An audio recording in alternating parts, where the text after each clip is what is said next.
할렐루야. 네, 오늘도 주님의 말씀을 사모하셔서 주님의 전에 나오신 여러분 한 사람 한 사람을 주님의 이름으로 축복합니다. 잠깐 영화 포스터들을 보면서 말씀을 시작하려고 하는데요. 준비된 화면을 잠시 보아주시면 감사하겠습니다. 제가 지금 한국 영화 2개와 헐리우드 영화 2개, 총 4개의 영화 포스터를 지금 보여드리고 있는데요. 이 영화들을 다 보신 분들이 계실까요? 이 각 영화의 제목은요, 상의원, 이제 패션왕, 악마는 프라다를 입는다, 그리고 라거펠트 컨피덴셜이라는 영화입니다. 보신 분들은 이제 뭐 당연히 아시겠지만 이 각 영화의 제목과 포스터만 봐도 이 영화들의 공통점이 무엇인지를 한눈에 보실 수 있을 것 같습니다. 이 영화들의 공통점은 옷과 패션, 이 주제라는 것입니다. 물론 이 영화들에서 이야기하는 옷과 패션에 대한 세부적인 내용들은 조금씩은 다릅니다만, 우리가 매일 몸에 걸치고 있는 이 옷과 패션의 의미가 마냥 가벼운 것이 아니라고 하는 것을 알려주는 영화들입니다. 기본적으로 옷은 우리 인간의 부끄러움을 가리는 기능으로 오랫동안 사용되었습니다. 그리고 몸을 보호하는 기능으로도 사용이 되었었는데, 기후와 같은 어떤 외부적인 요인으로부터 연약한 우리의 육체와 같은 것들, 건강과 위생을 위한 기능을 수행한 것이 옷이었습니다. 그리고 이제 시간이 지나면서 옷은 미적 기능을 이제 갖게 되는데요. 옷에 대한 개인의 관심과 취향은 마치 개성의 거울이 되어서 개인 또는 이제 한 집단의 정체성을 나타내게 됩니다. 그리고 이제 마지막으로 옷은요, 사회생활을 반영하는 기능을 또 갖게 되는데, 다른 사회, 각 계층뿐만 아니라 사회가 마주하게 되는 여러 순간들을 반영하는 기능을 하는 것이 또 옷입니다. 예를 들면 2002년 월드컵 때 우리가 다들 입으셨을 거예요. 뭐 입었죠 우리가? 네? 빨간색 티셔츠. 뭐라고 적혀 있죠? 기억 잘 안 나시죠 벌써? 네, 벌써 2년이나 지났습니다. 비더레드즈라고 적힌, 저희가 붉은 악마 옷을 다 같이 입었었을 겁니다. 또 이런 것들을 비롯해서 뭐 축제 때 주최 측의 의도에 따라서 드레스 코드를 맞추는 일들이 그렇고, 장례식장에서는 애도를 표하기 위해서 우리가 어두운 색의 복장을 갖추는 것들이 그렇습니다.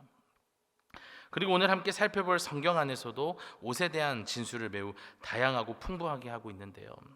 먼저 출애굽기 22장 26절 말씀을 제가 읽어드리겠습니다. 내가 만일 이웃의 옷을 전당 잡거든 해가 지기 전에 그에게 돌려보내라. 자, 이 말씀은요, 지금도 그렇지만 당시 옷이 한 인간에게 있어서 몸을 보호하는 가장 중요한 역할을 하고 기초적인 역할을 하고 있음을 이야기하고 있는 겁니다. 그러니까 그 사람에게서 이제 옷을 전당을 잡았다고 하더라도 해가 지기 전에, 추워지기 전에 그 옷을 돌려주라라고 하는 것이죠. 그리고 앞서 이야기했던 것과 유사하게 인물의 개성이나 신분, 자격을 나타내는 것을 우리가 또 함께 볼 수 있는데요.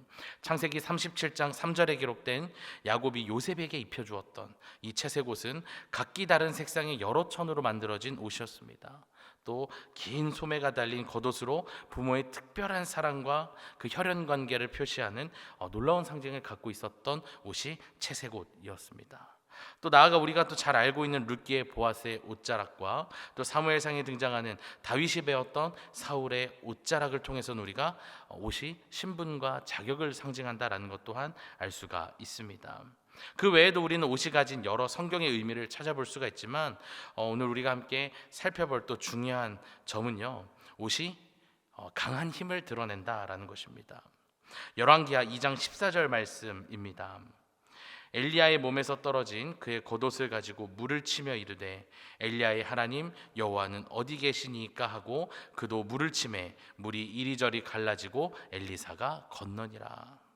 엘리사가 본 엘리야의 그 카리스마적인 힘은요, 그의 겉옷에서 기인했다는 겁니다. 후에 방금 읽은 말씀처럼 엘리사가 엘리야의 겉옷을 입은 뒤에 그가 지닌 옷의 힘을 그대로 물려받게 되죠.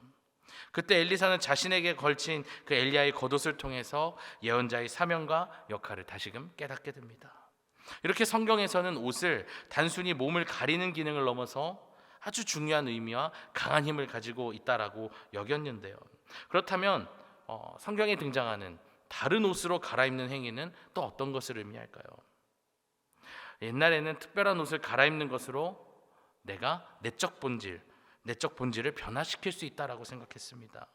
예를 들어서 몸에 사자 가죽을 두르면 내가 사자와 같은 힘을 나타낼 수 있다라고 생각했던 거죠.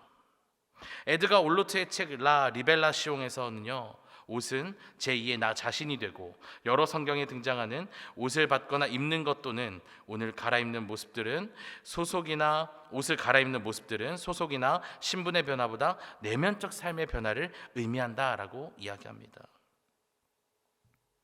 이렇게 우리는 성경이 옷에 대해서 아주 중요하게 여기고 있는 것을 발견할 수가 있는데요. 그래서 오늘 함께 말씀을 통해서 발견하고자 하는 것은, 깨닫고자 하는 것은, 우리가 입어야 할 옷은 무엇인가, 그리고 그 옷을 어떻게 입는 것인가 라는 것을 깨달아서 세상이 그동안 우리에게 입도록 강요해왔던 잘못된 가치로 점철된 현대인의 옷으로부터 가치혁명을 이룰 수 있기를 주님의 이름으로 축복합니다. 먼저 오늘 본문의 배경부터 함께 좀 살펴보겠습니다.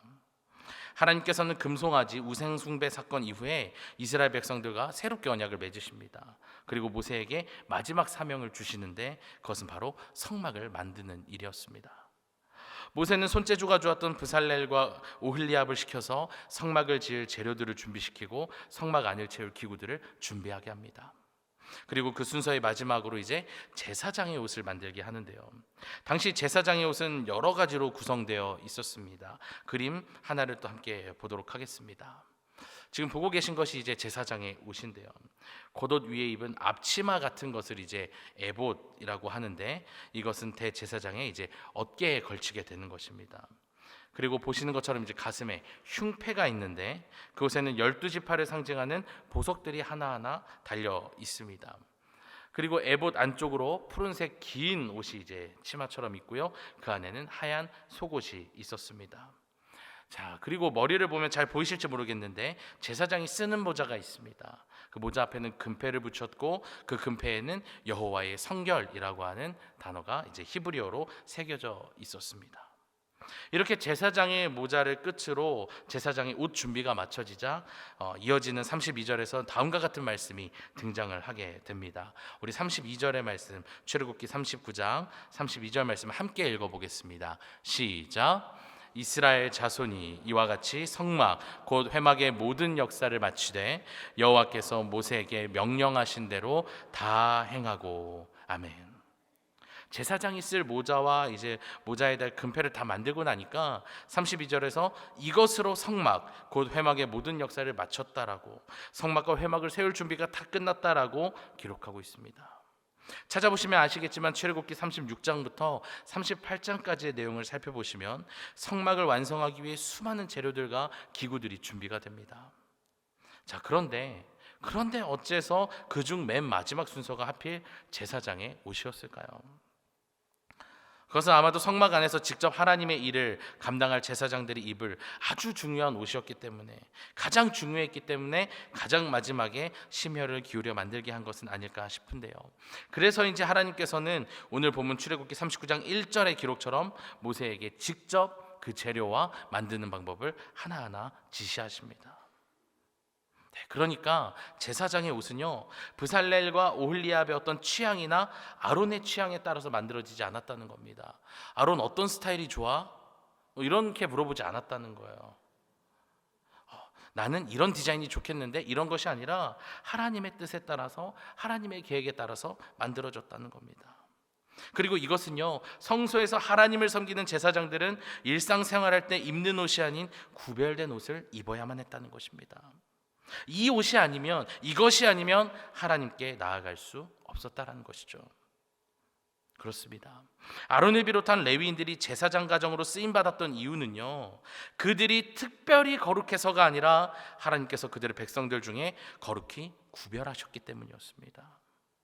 하나님께서 명하신 그 말씀대로 제작된 거룩한 옷을 입었기 때문에 하나님께 나아갈 수 있었고, 제사장 직분을 수행할 수 있었던 것입니다. 보통 우리가 성찬 예식을 하게 될 때 성찬을 집례하는 목사님과 보좌하는 이제 보좌위원들이 어떤 복장으로 성찬 예식에 참여합니까? 가운을 입고 성찬 예식을 참여하죠. 가운을 입는 이유가 무엇입니까? 멋져 보이려고 저희가 입을까요? 그렇지 않습니다. 그리고 그 가운이 더 편해서일까요? 그 가운 안에는 저희 정장 그대로 입고 가운을 입습니다. 빨가벗고 가운만 입지 않습니다. 네. 더 불편해요. 덥고 저처럼 땀이 많은 사람은 더 힘들어요. 성찬할 때 오히려 거추장스럽습니다. 그렇지만 가운을 입고 또 심지어 목회자들은 스톨까지 하는 이유는요, 성찬이라는 그 거룩한 예식을 집례함에 있어서 주님 앞에 거룩함으로 나아간다라고 하는 그 마음을 표현하기 위해 가운을 입고 하나님 앞에 서게 되는 것입니다. 이처럼 오늘날 이 세상을 살아가는 우리에게 본문에 등장하는 제사장의 이 거룩한 옷은 큰 의미를 우리에게 가져다 줍니다. 베드로전서 2장 9절의 말씀을 우리 함께 또 읽어보도록 하겠습니다. 시작. 그러나 너희는 택하신 족속이요 왕같은 제사장들이요 거룩한 나라요 그의 소유가 된 백성이니 이는 너희를 어두운 데서 불러내어 그의 기이한 빛에 들어가게 하신 이의 아름다운 덕을 선포하게 하려 하심이라. 아멘. 우리 모두 잘 알고 있는 말씀입니다. 자, 이 말씀은요, 우리 그리스도인이 세상 사람들과 무엇이 다른지를 알려주고 있는데요, 예수님이 오시고 성령이 오신 뒤에 우리도 제사장으로서 이 세상을 살아갈 수 있게 되었다는 겁니다. 예수 그리스도를 닮은 삶을 살 수 있게 되었다는 거예요. 이것은 우리로 하여금 제사장이 입었던 그 거룩한 옷을 우리도 입어야 한다는 것을 뜻합니다. 그래서 잠시 이 세상을 살아가고 있는 우리 개개인의 모습을 한번, 우리의 내면을 한번 돌아보셨으면 좋겠습니다. 나는 세상 사람과 어떤 구별이 있는가? 어떤 구별됨이 있는가? 나는 세상 사람과 세상 사람들과 구별되어지는가? 하나님이 나를 보셨을 때 나를 알아보실 수 있을까? 한번 비교해 보셨으면 좋겠습니다. 우리가 거룩하신 하나님 앞에 나아갈 수 있을 정도로 깨끗하고 세상 사람들은 부정하다라고 하는 것이 차이가 나야 되는데, 안타깝게도 딱 놓고 보면 그렇지가 않은 것 같아요. 제가 그런 것 같습니다. 이 땅에서 일어난 수많은 사건 사고들과 연루되어 있는 그리스도인들을 비롯해서 그렇지 않은 우리 스스로까지도 세상 사람들과 별반 차이가 없는 것처럼 느껴져요. 물론 특정 사건을 놓고 이 땅의 모든 그리스도인들이 세상 사람들과 차이가 없다라고 얘기하는 것이 어떤 성급한 판단이라고도 할 수 있겠지만, 우리 스스로를 먼저 면밀히 돌아보면 왠지 자신이 없어요. 왜냐하면 우리 역시도 죄의 유혹에 넘어갈 때가 있고 성품이나 언행에 있어서 하나님 앞에 합당하지 않은 점들이 있기 때문입니다. 그래서 세상 사람들과 우리 사이에는 그다지 큰 차이가 없는 것처럼 보이지만, 하나님께서는 성도에게는 세상 사람들과 달리 그 거룩한 옷을 입게 하신다는 사실입니다. 그리고 그 옷을 입게 되면 아론이 지성소 안에 들어가 하나님을 마주할 수 있게 되듯, 하나님께서는 우리의 악한 본성을 보시지 아니하고 의로운 자로 보아주신다는 것입니다. 그렇다면 도대체 그 옷이 무엇이기에 하나님으로 하여금 우리를 의로운 자로 보게 하시는 걸까요? 그 옷은 바로 우리를 죄에서 구원하기 위해 우리를 대신해 죽으신 예수 그리스도이십니다. 갈라디아서 3장 27절 말씀을 우리 또 함께 읽어보도록 하겠습니다. 시작. 누구든지 그리스도와 합하기 위하여 세례를 받은 자는 그리스도로 옷 입었느니라. 아멘. 우리가 거룩한 사람이라는 뜻의 성도라고 불려질 수 있는 것은 우리가 스스로 거룩해졌기 때문이 아니라 그리스도를 믿음으로 말미암아 거룩하신 그리스도로 옷 입었기 때문입니다. 그렇다면 그리스도로 옷 입은 우리는 어떻게 살아가야 할까요? 옷의 가장 큰 특징 중 하나로 사람은 어떤 옷을 입었느냐에 따라 그 행동이 달라진 점을 우리는 주목해 볼 필요가 있습니다. 여기에 대한 아주 좋은 예가 바로 우리 남자들의 예비군 훈련장의 모습이에요. 저도 이제 예비군은 끝나서 이제 끝난 지도 조금 지났는데 몇 년 전으로 돌아가서 예비군의 모습을 생각해 보면 참 가관이 아닌 것 같아요. 분명히 저 사람도 회사에서는 열심히 뭔가 말끔한 사람일 거고 또 어디선가에는 또 존경받는 사람일 것 같은데 예비군 훈련장에서는 신발끈도 다 풀어 헤치고 그 이제 옷을 가지런하게 하는 그 고무링도 잘 차야 되는데 그러질 않아요. 그리고 그 화장실이 좀 길잖아요, 줄이. 그럼 어김없이 산으로 가요. 분명히 정장 입었을 땐 안 그럴 텐데 어김없이 산으로 올라갑니다. 군복만 입으면. 군복만 입으면 전혀 통제가 되지 않는 것이 남자입니다. 이런 것처럼요, 우리가 그리스도로 옷 입어야 하는 이유는 그 옷을 입고 있을 때 그리스도인다운 삶을 살기 때문입니다. 이 옷이 아닌 다른 옷을 입으면 우리는 다른 모습의 삶을 산다는 겁니다. 이것은 비약도 아니고 억지도 아닙니다. 드레스 코드라는 말처럼 옷은 우리를 그 장소와 역할에 적합한 사람이라는 것을 나타냅니다. 그래서 그리스도로 옷 입는다는 것은 우리 그리스도인에게 아주 중요하다는 것이죠.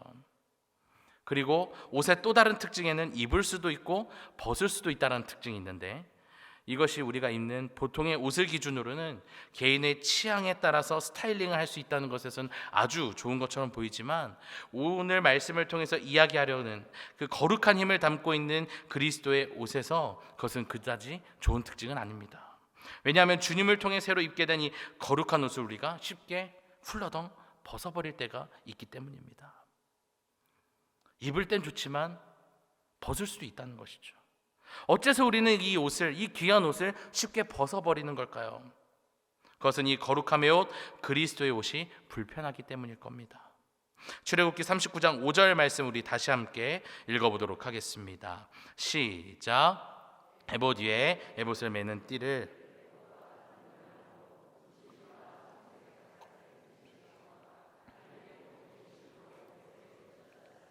여호와께서 모세에게 명령하신 대로 하였더라. 아멘. 오늘 말씀 뒤에 등장하는 이 5절은요, 대제사장의 옷 중 에봇에 대한 기록인데, 브살렐과 오홀리압이 이를 만들 때 하나님께서 모세에게 명하신 대로 했다라고 기록하고 있습니다. 하나님께서 모세에게 명령하신 대로 했다. 이 말씀은 성막을 제작하는 그 기록에서 아주 반복적으로 자주 등장하는 것으로, 모든 성막 제작 과정이 하나님이 계시하신 말씀 그대로 이루어졌다라는 것을 이야기합니다. 또 이 말씀은 제사장의 거룩한 옷을 만드는 본분인 이제 출애굽기 39장 1절부터 31절까지의 말씀 중에 1절에서 5절에서 6절, 21절, 26절, 29절 그리고 31절까지 총 7번에 걸쳐서 등장합니다. 여기서 우리는 중요한 사실 하나를 알게 됩니다. 그것은 성도, 그리스도인은 하나님의 말씀에 대한 순종의 옷을 입어야 한다는 사실입니다. 앞서 이야기했던 거룩한 옷이 우리에게 불편하게 느껴지는 이유가 여기에 있다는 겁니다. 그 옷은 우리 마음대로 내 뜻대로 살고자 하려는 것을 내려놓게 하기 때문입니다. 사람들은 거룩한 삶, 말씀에 순종하는 삶을 살면 손해본다라고 생각해요. 물론 하나님의 말씀에 순종하다 보면 세상에서 손해를 볼 때가 있습니다. 안타깝지만 어쩔 수가 없어요. 왜냐하면 하나님의 법과 세상의 법은 서로 다르기 때문입니다. 그래서 많은 이들이 세상에서 사는 동안에는 하나님의 말씀을 잊어버리고 세상의 법을 따르려고 합니다. 그렇게 우리는 세상이 강요하는 그 잘못된 가치에 대해 저항 하나 하지 못한 채 쉽게 우리를 세상에 내어주고 세상의 흐름에 몸을 맡긴 채 살아갑니다. 그리스도로 입었던 그 옷을 쉽게 벗어버려요. 우리는 어떻게 해야 될까요? 로마서 12장 1절과 2절의 말씀 우리 또 함께 읽어보도록 하겠습니다. 시작. 그러므로 형제들아, 내가 하나님의 모든 자비하심으로 너희를 권하노니 너희 몸을 하나님이 기뻐하시는 거룩한 산 제물로 드리라. 이는 너희가 드릴 영적 예배니라. 너희는 이 세대를 본받지 말고 오직 마음을 새롭게 함으로 변화를 받아 하나님의 선하시고 기뻐하시고 온전하신 뜻이 무엇인지 분별하도록 하라. 아멘. 순종은요, 단순히 하나님의 말씀대로 산다는 것만을 의미하지 않습니다. 방금 읽은 로마서 12장 2절의 기록처럼 우리를 주님께 드리는 삶, 이 세대를 본받지 않는 삶, 새로운 삶, 변화를 받은 삶을 사는 것을 이야기합니다. 다시 말해 주님에 대한 순종은요, 세상에 대한 저항이라는 것이죠. 주님께 순종하면서 세상에 순종할 수 없습니다. 반대로 세상에 순종하면 그것은 주님께 저항하는 것입니다. 말씀 하나를 또 보겠습니다. 마태복음 6장 24절과 25절의 말씀 우리 또 함께 읽어보도록 하겠습니다. 시작. 한 사람이 두 주인을 섬기지 못할 것이니 혹 이를 미워하고 저를 사랑하거나 혹 이를 중히 여기고 저를 경히 여김이라. 너희가 하나님과 재물을 겸하여 섬기지 못하느니라. 그러므로 내가 너희에게 이르노니 목숨을 위하여 무엇을 먹을까 무엇을 마실까 몸을 위하여 무엇을 입을까 염려하지 말라. 목숨이 음식보다 중하지 아니하며 몸이 의복보다 중하지 아니하냐. 아멘. 성경에서 분명히 얘기하고 있습니다. 두 주인을 섬길 수 없다고. 이것은 재물을 모으거나 쓰지 말라는 것이 아닙니다. 문제는 그것들을 하나님보다 앞에 두지 말라는 것이죠. 그리고 완전하신 하나님이 아닌 불완전한 그 세상의 것을 섬기고 따르면 마태복음 6장 25절의 말씀처럼 염려하게 되는 것입니다. 다들 이제 설교를 통해서 여러 번 들어보셨을 텐데요. 이 염려라고 하는 말은 헬라어로 메림나오라고 해서 분리시키다, 분열시키다라는 뜻을 가지고 있습니다. 염려한다라고 하는 것은 단순히 내가 걱정하는 것이 아닙니다. 그런 감정의 차원이 아니라 나를 하나님으로부터 분리시키는 죄를 짓게 한다는 거예요.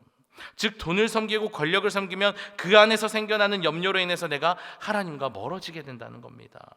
사탄은 이러한 원리를 가지고서 우리에게 교회를 다니면 하나님의 말씀에 순종하면 손해를 본다라는 생각을 갖게 한다는 거예요.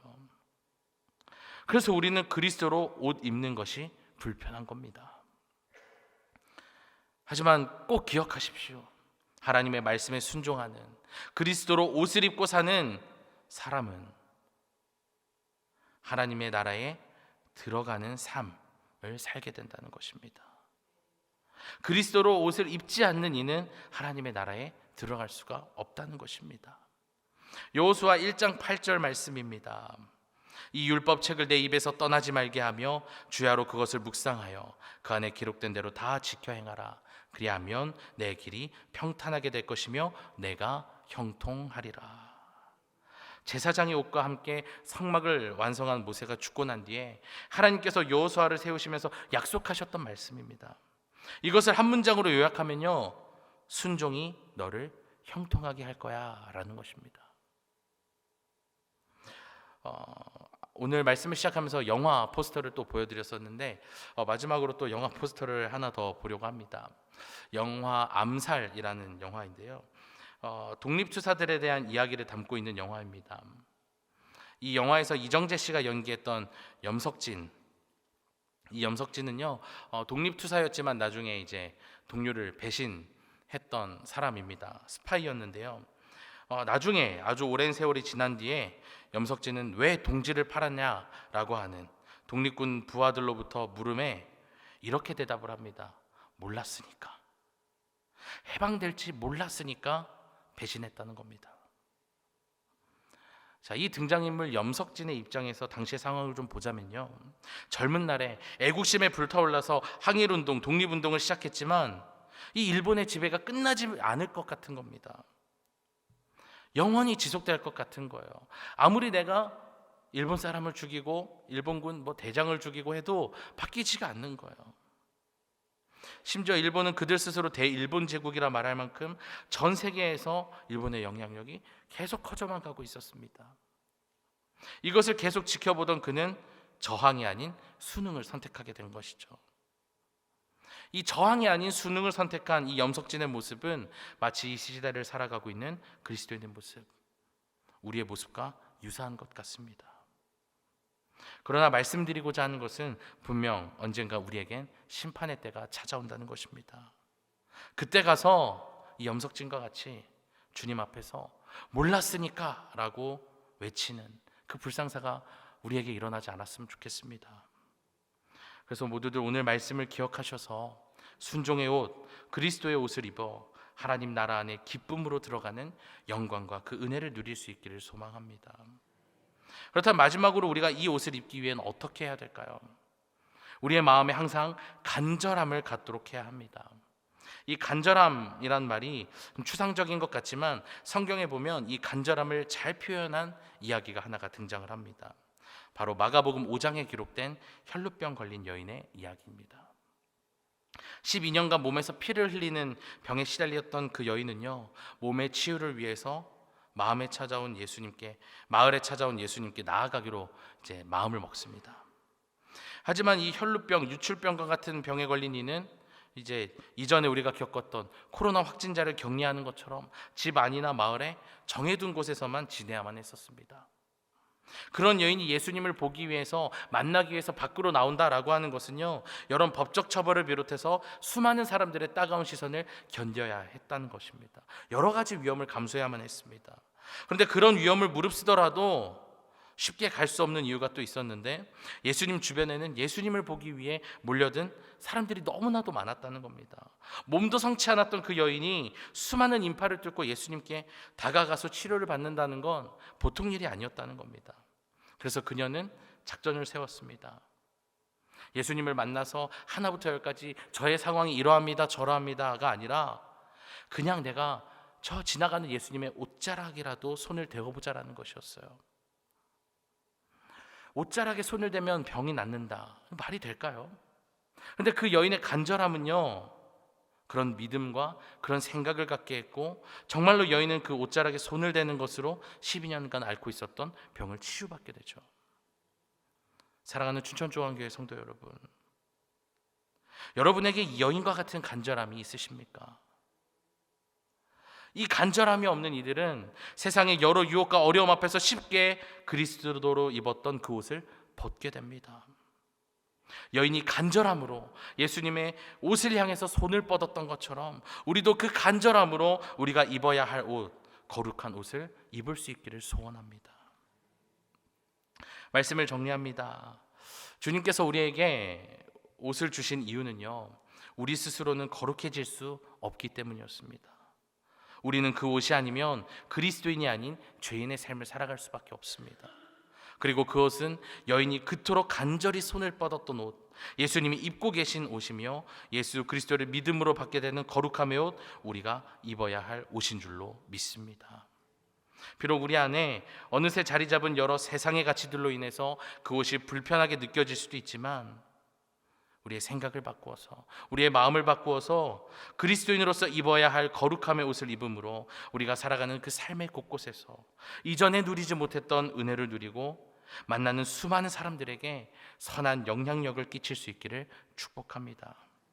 그리고 다가오는 한 주간 그 삶을 살기 위해 여러분 각자에게 주어진 그 시간마다 간절히 기도하며 주님을 향해 손을 뻗을 수 있기를 주님의 이름으로 간절히 축원합니다.